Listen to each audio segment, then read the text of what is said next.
And now we have a panic spreading in America over the Ebola epidemic that is raging out of control, by the way, in several countries in Africa. And people are not panicking quite yet, but they're asking questions that are logical. So let's begin at the beginning on the Savage Nation. Remember this, the government is saying don't overreact and don't panic. But the opposite of overreaction is underreaction. And the opposite of alarmism is Pollyannaism. I'm going to try and strike a middle ground. Both sides are extreme responses. What we need to do today on the Savage Nation is use logic and find the middle ground in our reaction to this Ebola outbreak in Africa and the stupidity of this government bringing diseased individuals into a nation where the Ebola virus does not exist in human beings. It is madness, pure madness. Remember, the first rule of medicine is doctor, do no harm. It's a shame that our Centers for Disease Control has become nothing but an arm of the government, where there is virtually no independence in thought, as there is no longer any independence of thought in the media. It's the government science medicine complex. I don't look to the CDC for answers on anything anymore. I haven't for over 30 years. They're all politicians. It doesn't mean there aren't wonderful scientists working inside the NIH and the CDC. There are. But the leadership is political. As such, I don't trust a word they say. So should we be panicked or shouldn't we be panicked? Well, I would say not so fast. The first rule of epidemiology is identify the source of the epidemic and then isolate the area. The last thing on earth you want to do is bring the source to a country that does not have the disease. This is madness. It is political stupidity on the part of Obama and this whole government. So let me begin with an article I wrote yesterday. Most of you were playing golf or going to the beach, which you should do. That's what normal people do. But I'm not normal. I'm a talk show host who spends 7 days a week on this show. And I wrote this article yesterday. I want to begin by saying that I'm not a virologist. I'm not an expert in the field of virology. But I probably know as much, if not more, than anybody in the media on epidemiology, because that's what I earned my doctorate in from the University of California at Berkeley in 1978. But more importantly than that is that I was very lucky. When I first started my graduate work in 1968, I had a wonderful friend named Dr. Robert Desowitz, who died in 2008.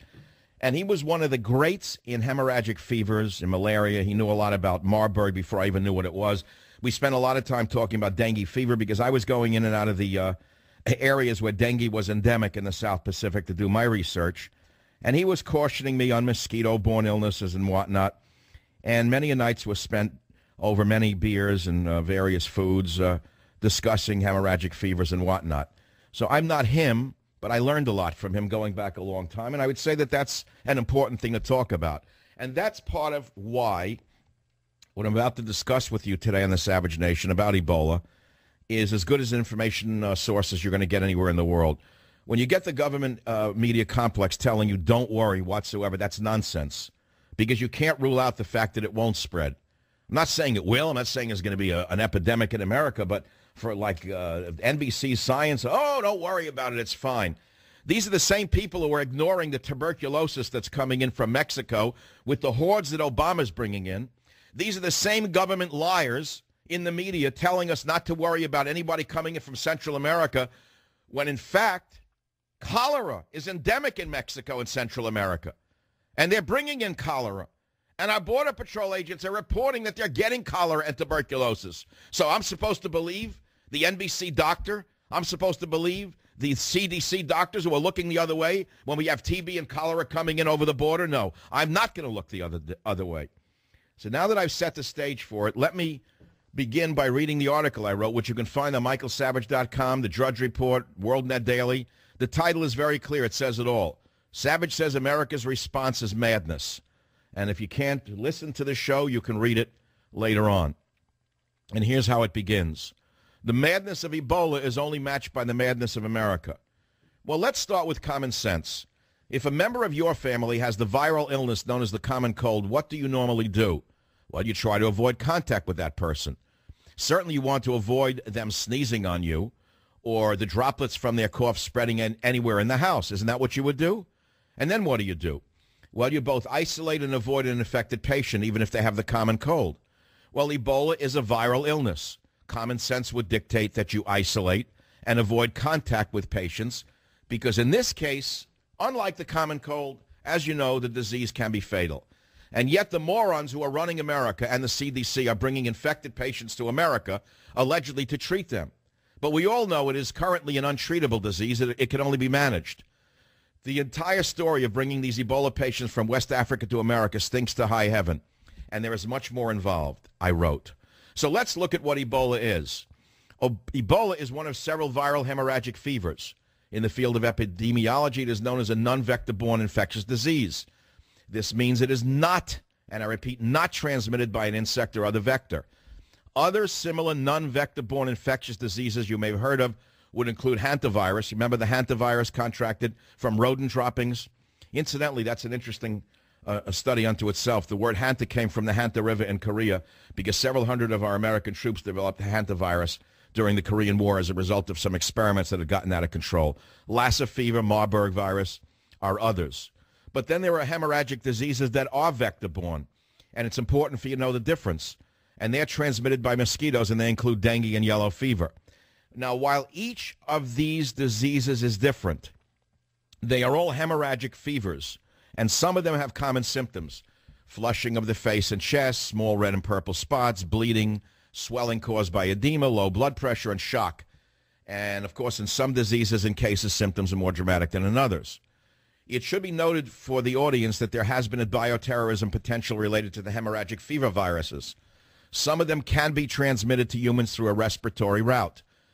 And although there is no current evidence that any of these viruses have been weaponized or developed into a biological weapon, all of them are considered by military medical planners to have a potential to be disseminated through the air, to be weaponized, or to be used with other agents that could weaponize them. So I would ask then, why are they bringing patients to Atlanta when they should have been treated in Africa?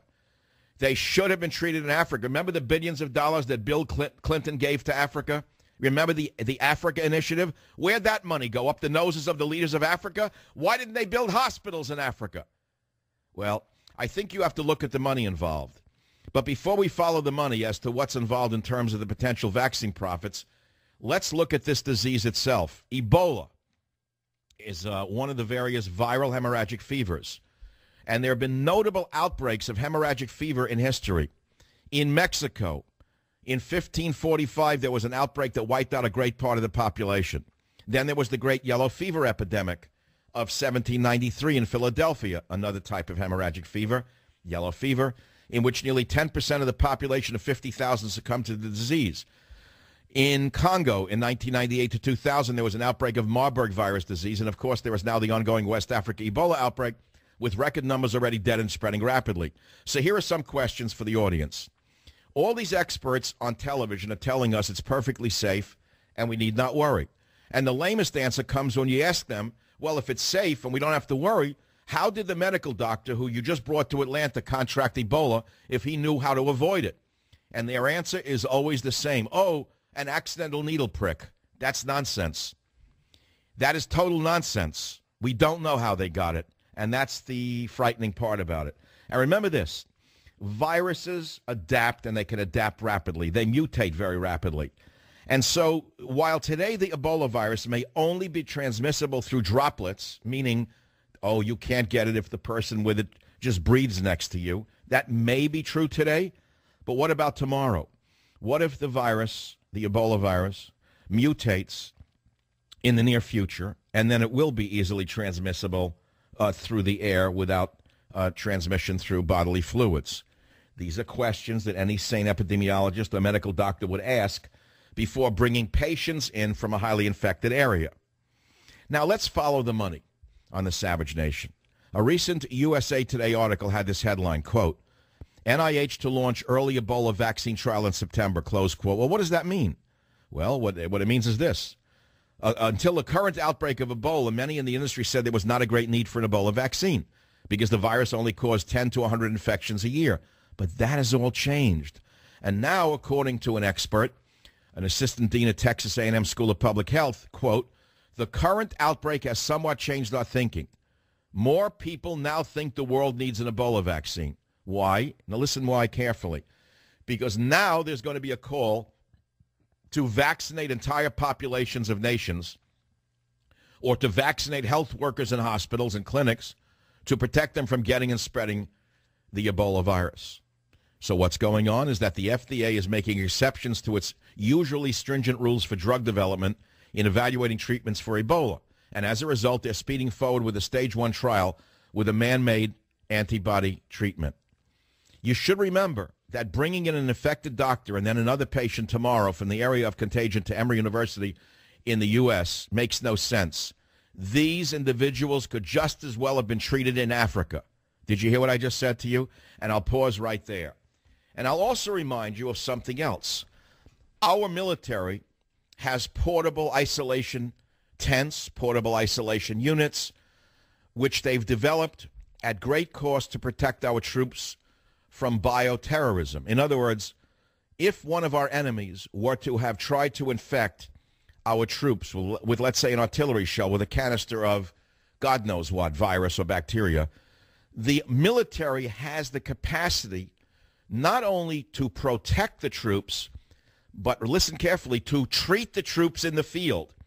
So if the military has the capacity to treat the troops in the field who might have been exposed to such a canister, you have to ask yourself, why did our geniuses think it necessary to bring the patients to Emory University in Atlanta? Again, I want to remind you, billions of dollars have been sent to Africa over the last 20 to 30 years. Remember Bill Clinton's great Africa initiative? Where'd that money go? There are some fabulous hospitals in Africa, and these patients should have been sent to the other hospitals, even outside the locus of infection.